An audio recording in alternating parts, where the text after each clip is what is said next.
Alors, comme vous pouvez le voir, on est au fond de mon studio. Donc là, j'ai l'avant de ma cabine et ici, j'ai le fond. Et donc, j'ai ce panneau de 20 cm, laine de roche ou laine de verre. Donc, c'est mes panneaux DIY. J'ai fait une vidéo sur le sujet. Et derrière, pour traiter vraiment l'infra, en dessous de 100 Hz, j'ai ça. C'est assez costaud. Ce que je vous propose, c'est que j'enlève ce panneau et puis je vous montre les différentes couches.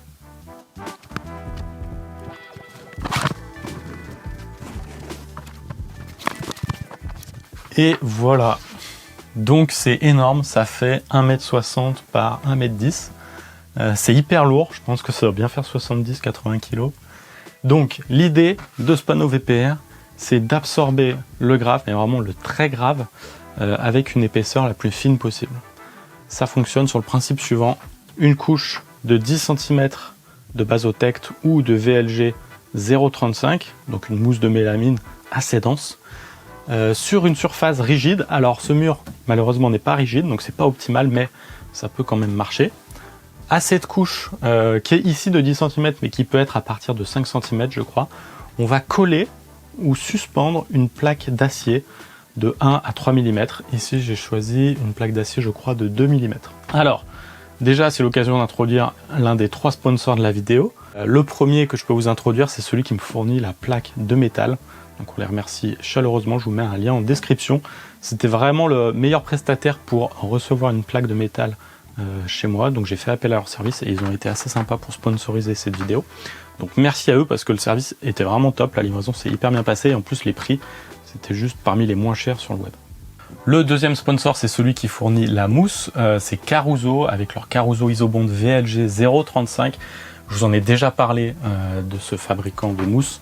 Puisque regardez, au plafond c'est ce que j'ai de la 0,45, donc la version plus légère, plus fluffy, qui ressemble plus à de la laine de verre d'un point de vue acoustique. Là c'est leur VLG 0,35, ce qui ressemble plus à de la laine de roche. Et donc j'ai pu coller avec leur colle aussi Sika Bond cette plaque d'acier pour voilà, qu'elle soit sécurisée et qu'elle puisse fonctionner d'un point de vue acoustique, puisque faut vraiment que ce soit collé à la mousse.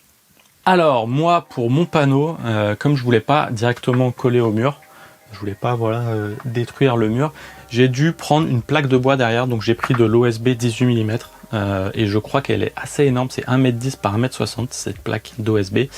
Et c'est l'occasion d'introduire le troisième sponsor qui est les cycles La Barquette, qui fabrique de superbes vélos pour transporter des choses assez lourdes.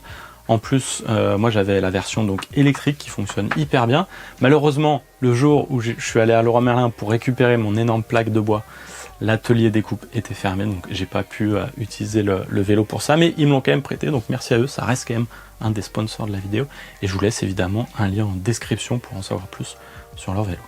Alors, comme je vous l'ai dit, c'est un panneau assez imposant, mais pour un base strap, ça reste quand même hyper fin, c'est-à-dire que en théorie, vous n'avez que 10 cm, voire même 7 cm pour les versions plus fines de traitement, et vous avez quelque chose qui absorbe hyper bas. Mieux, vous pouvez, si vous le voulez, rajouter du traitement devant pour ne pas que ça reflète le médium et les aigus.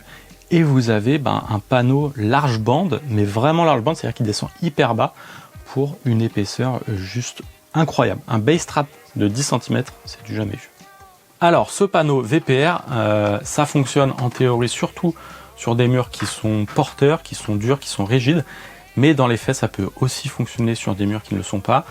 En fait, il n'y a pas de recette magique, il n'y a pas vraiment de théorie hyper stricte à appliquer, il faut essayer et voir si ça marche.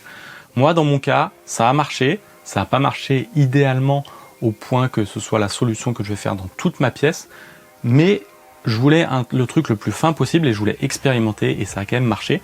Je vous laisse les mesures, d'ailleurs vous allez voir que j'ai perdu 2 dB dans le grave, ce qui est quand même assez énorme pour un panneau aussi fin, donc ça c'est top.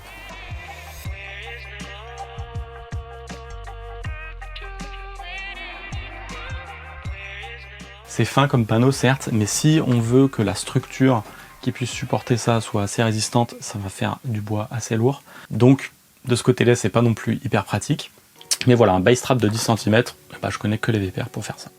Alors les VPR, c'est pas hyper connu, tout le monde n'utilise pas cette méthode, mais ça reste quand même l'Institut Fraunhofer en Allemagne qui a développé ça, enfin en tout cas qui a théorisé, qui a donné les documents qui font un peu référence sur ces panneaux-là.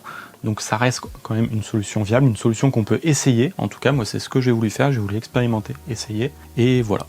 Voilà donc pour ces panneaux VPR. Maintenant, la dernière étape, c'est celle du dernier sponsor, c'est les tissus Camira qui m'ont fourni un superbe tissu d'un rose un peu pâle, trop joli.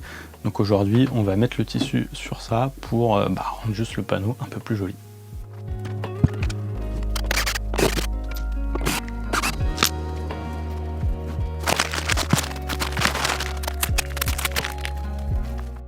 Et voilà ce que ça donne avec ce joli tissu de chez Camira.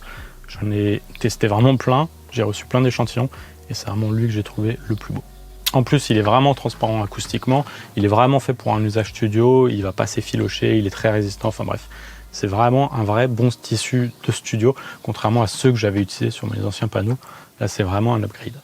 Alors, pour revenir à ces VPR, comme vous le voyez, je perds 2 dB, ce qui est quand même assez ouf, et surtout je perds en écoulement temporel, c'est-à-dire que le bas va beaucoup moins traîner, je donne vraiment 5 dB, je sais plus si c'est à 200 ou 300 millisecondes, enfin bref, je vais vous mettre les images. Donc c'est vraiment ça, moi le gros problème de ma pièce, c'est ce 35 Hz, et c'est ce que je voulais régler. Alors, à noter que c'est pas suffisant, ça reste quand même assez gros, assez imposant, et moi j'ai quand même pour projet de peut-être changer de pièce. Donc je peux plus en tout cas faire de gros panneaux comme ça dans ma pièce. En tout cas en ce moment c'est pas ce que je recherche. Et j'ai d'autres solutions en tête. Et ça c'est un peu le teaser pour les prochaines vidéos. C'est que dans de prochaines vidéos vous allez voir un peu quelles seront mes solutions pour gérer le bas du spectre dans cette pièce. C'est tout pour cette vidéo, merci de m'avoir suivi. Je vous invite à vous abonner à la chaîne. Vous êtes trop nombreux à regarder les vidéos sans être abonné. Donc n'oubliez pas d'activer la petite cloche. Et enfin, pour mes services en mastering, ça se passe sur boringvicmastering.com et pour vos besoins matériels studio et hi-fi sur coolkidsaudio.com. Merci de m'avoir suivi et à très vite.